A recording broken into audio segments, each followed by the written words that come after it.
Hello दोस्तों, welcome to Uttarakhand समाधान। तो दोस्तों, आज है हमारा देखिए हिंदी का भाग 3। हम बात करेंगे आज डॉक्टर पीताम्बर दत्त बड़थवाल के बारे में, क्योंकि ये हमारे हिंदी के सिलेबस में तो है ही हैं, लेकिन उससे भी कहीं ज़्यादा हमारे महत्वपूर्ण बनते हैं तो ये उत्तराखंड के संदर्भ में, क्योंकि उत्तराखंड के लैंसडाउन पौड़ी गढ़वाल से इनका संबंध है।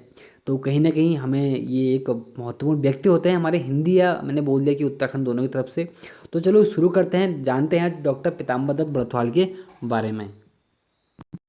जब हम बात करते हैं डॉक्टर पीताम्बर दत्त बड़थवाल की, तो हमें दोनों चीज़ जानना है कि इनका जन्म कब हुआ, इनकी मृत्यु कब हुई, क्योंकि अल्प आयु में इनका निधन हो चुका था। तो फिर भी इतने ही कम उम्र में बहुत कुछ करके गए, जो कि आज हम इन्हें पढ़ रहे हैं। ठीक, तो इसीलिए पढ़ रहे हैं कि आज कुछ करके गए हैं।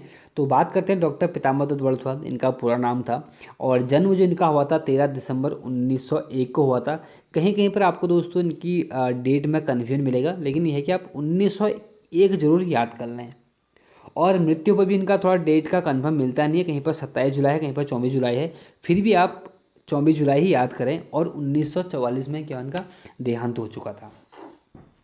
और मैंने कहा ना कि महत्वपूर्ण क्यों बनते हैं। देखिए तो महत्वपूर्ण इसलिए बनते हैं क्योंकि हिंदी में तो खैर सिलेबस में इनको ऐड किया ही गया है, लेकिन जो है महत्वपूर्ण हमारे उत्तराखंड से, क्योंकि उत्तराखंड में प्रश्न कहीं से बन जाते हैं। तो यही है कि इनका जन्म जो हुआ था हमारे पाली गांव लैंसडाउन में इनका जन्म हुआ था। और लैंसडाउन आपको पता है कि एक हमारा पौड़ी गढ़वाल का हिल स्टेशन है, और हमारी रेजिमेंट भी यहीं है गढ़वाल की। तो काफ़ी महत्वपूर्ण एक स्थान है लैंसडाउन। और इनके पिता का नाम था हमारा पंडित गौरीदत्त बड़थवाल। ठीक, कहीं ना कहीं बहुत महत्वपूर्ण थे दोस्तों। इनको सम्मान देने के लिए आखिर क्यों इनको सम्मान दिया जाता है, देखिए सबसे महत्वपूर्ण जानना हमें ये है कि आज जो हमारे उत्तराखंड में हिंदी अकादमी है, ठीक, उसकी जो स्थापना हुई थी वो होती कहाँ, देहरादून में। देखिए ये भी प्रश्न पूछा गया है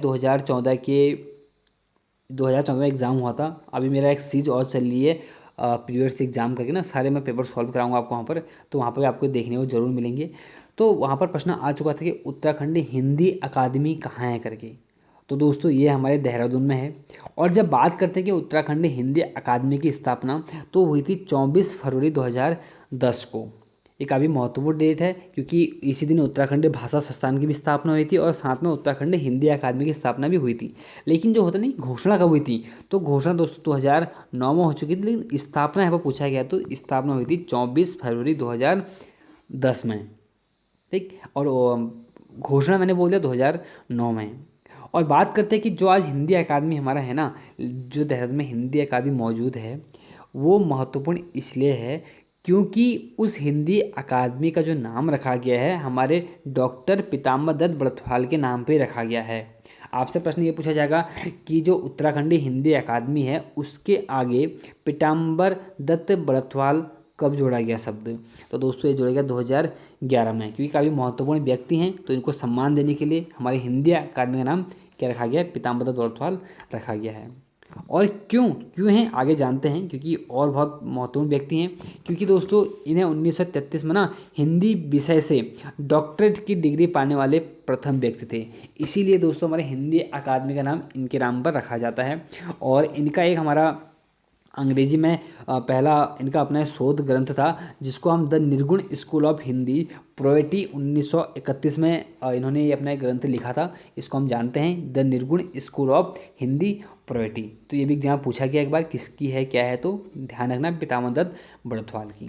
और मैंने बताया दिया कि हिंदी विषय में पूरे भारत में डॉक्टरेट की डिग्री पाने वाले हमारे क्या थे, प्रथम व्यक्ति होते हैं।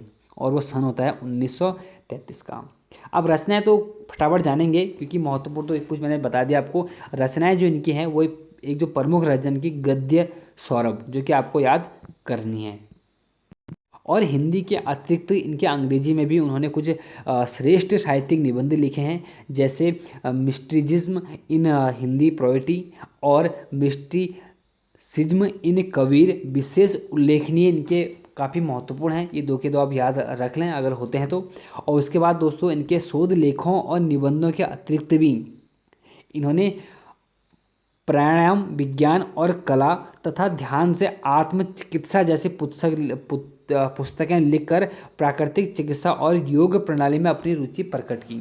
अगर पूछ देना कि भाई चिकित्सा और योग प्रणाली से इनकी कौन सी पुस्तकें हैं, तो ध्यान देना प्राणायाम विज्ञान और कला, और दूसरा ध्यान से आत्म चिकित्सा, जो कि दो के दो महत्वपूर्ण किताबें हैं इनकी। उसके बाद निबंध रचना मैंने पहले बता दिया, एक तो मैंने आपको बता दी है, और अगली है कनेरी पाँव हिंदी साहित्य में उपासना स्वरूप और कवि केशवदास, जो कि इनके द्वारा क्या निबंध रचना की गई है। बात करते हैं कुछ मुख्य रचनाओं की, तो मुख्य रचनाओं में देखिए जैसे कि कबीर की साखी जो आपको याद रखनी है, और हरिदास की साखी, रैदास की साखी, ये 3 के 3 दोस्तों याद रखना।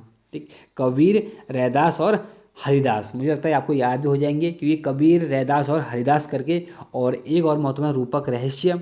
और दोस्तों अब जो आपको याद रखनी है, क्योंकि एग्जाम में पूछी गई है, हिंदी काव्य में निर्गुणवाद, निर्गुणवाद ने इनको एक पहचान दिलाई थी, तो हिंदी काव्य में निर्गुणवाद के नाम से आपको याद रखना है इनका एक रचना।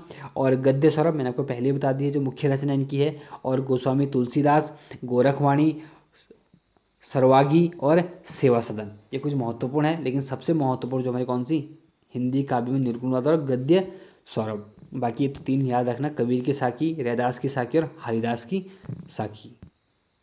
और दोस्तों ये नहीं कि इन्होंने हमें सिर्फ रचनाएं की, इन्होंने कुछ संपादन भी किया था, जैसे कि कबीर ग्रंथावली का संपादन इनके द्वारा ही किया गया था, और रामचंद्रिका का संपादन भी इनके द्वारा ही किया गया था।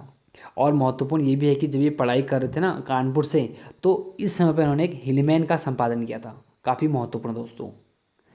पूछ देगा डॉक्टर पीताम्बर दत्त बड़तवाल ने पढ़ाई के दौरान ही किस का संपादन किया था, तो किसका, हमारा हिलमैन का। और एक और महत्वपूर्ण, जब ये बचपन में कविता लिखते थे दोस्तों, उसे वो अंबर के नाम से लिखते थे, क्योंकि ये तो एग्जाम पूछा गया है, पीताम्बर दत्त बड़तवाल बचपन में किस नाम से कविता लिखा करते थे, तो किसके नाम से, अंबर के नाम से। ठीक, तो दोस्तों ये थे आज हमारे डॉक्टर पीताम्बर दत्त बड़तवाल। बाकी साथ बनाए रखें, पूरा हिंदी के आपके भाग कंप्लीट किए जाएंगे। तो मिलते हैं नेक्स्ट वीडियो में। जय हिंद, जय भारत।